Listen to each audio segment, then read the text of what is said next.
Next, இப்போ நம்ம பார்க்க போகிற question, fifth question. Given A is equal to 1, 2, 3, B is equal to 2, 3, 5, C is equal to 3, 4, and D is equal to 1, 3, 5.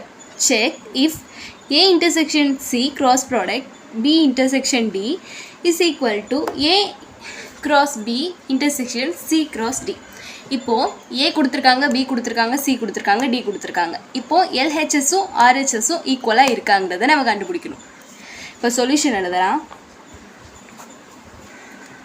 A intersection C cross B intersection Dயை first கண்டுபிடிக்கணும். இப்போ A intersection C எப்படி கண்டுபிடிக்கணும்னா Aலையும் Cலையும் உள்ள common elements எடுத்து எழுதணும்.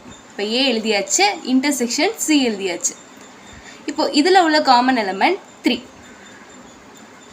இது வந்து A intersection C. Then B intersection D கண்டுபிடிக்கணும். B intersection D னா Bலையும் Dலையும் உள்ள காமன் எலமெண்ட்ஸ். இப்போ 2, 3, 5 intersection 1, 3, 5. இப்போ இங்கே 3 காமன் 5 காமன். அப்போது அது ரெண்டே அப்படி எடுத்து எழுதிக்கணும். தென் இப்போ இவங்க ரெண்டையும் நம்ம கிராஸ் பண்ணணும். இப்போது A intersection C cross B intersection D is equal to 3 cross 3, 5. அப்போ இதோட cross product எப்படி வரும்னா 3, 3 ஒரு பேர், then 3, 5 ஒரு பேர். அவ்வளோதான். இதே ஈக்குவேஷன் நம்பர் 1ன்னு எடுத்துக்கணும். தென் இப்போது A cross B கண்டுபிடிக்கணும்.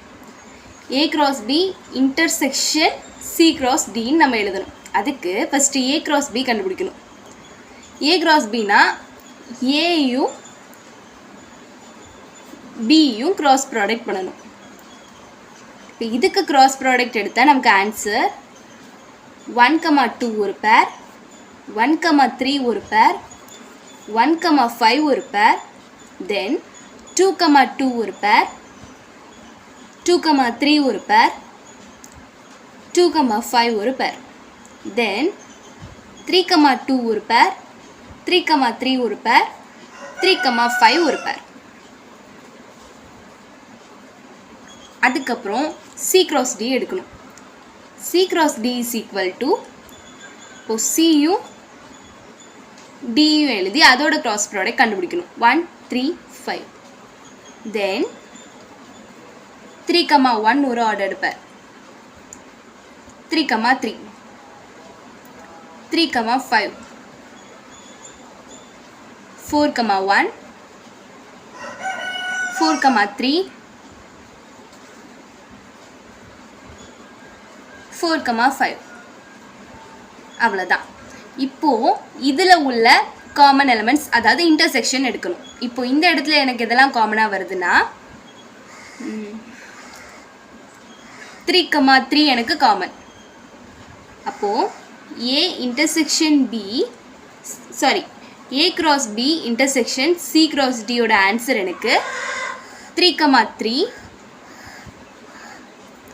then 3, 5. இது எனக்கு equation 2. இப்போ equation 1 equation 2 ஒரே மாதிரி வரதுனால hence proved.